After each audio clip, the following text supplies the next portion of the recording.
April 2013. I was living in a room. The room was part of what is like a little motel, and actually back in the 40s it was a motel. It was considered a cat house.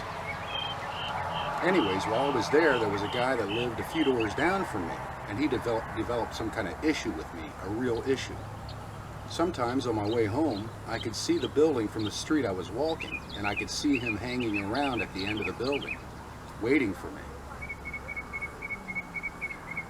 Sometimes I'd be sitting outside, and he'd walk around one way in front of me, and then come back in the other direction. He was like stalking me. Anyways, one night, I'm at my brother's, and I'm drinking whiskey, and I'm drunk. And I go home, and I'm sitting outside smoking a cigarette, and here he comes doing his thing. I had enough. I was fed up. I should have talked to the landlord about it, but I didn't. I go down to his room, and I'm holding the storm door open. All the rooms had storm doors, and I was holding his door open, yelling at him.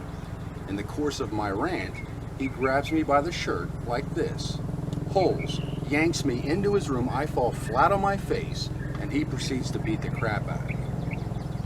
I couldn't get up.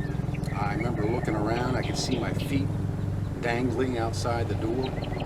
I could see him yelling at me, telling me to get up. I couldn't get up, but he grabbed me and helped me get up. I go back to my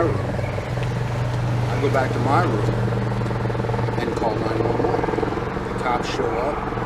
I'm all upset, and I'm telling them what I believe happened.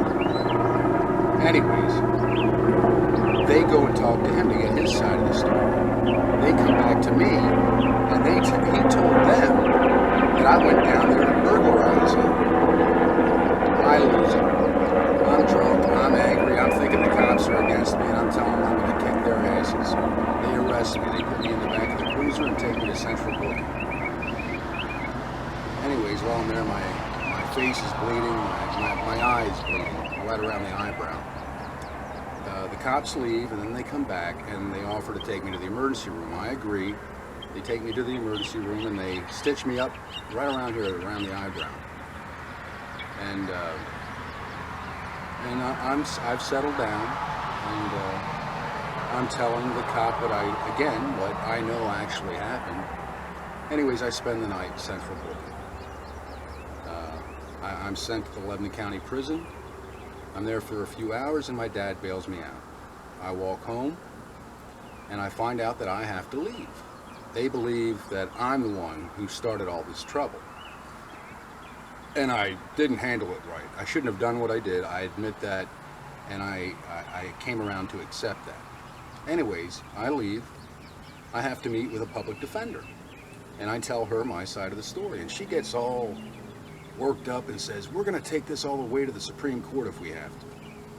Anyways, I'm encouraged, and the next time I meet her, she has changed her tune completely. She wants me to accept a plea bargain, and the plea bargain entailed that I go on probation for a year. I had no idea what that event, that was the first time I was arrested, the first time I was in jail, and I had no idea what that was going to lead to. I find out later, I do a background check on this guy, and I find out that he was a known stalker, and that he had pled insanity in a courtroom before a judge. He had pled insanity. This guy was a stalker. He had a real problem with it, and he was stalking me.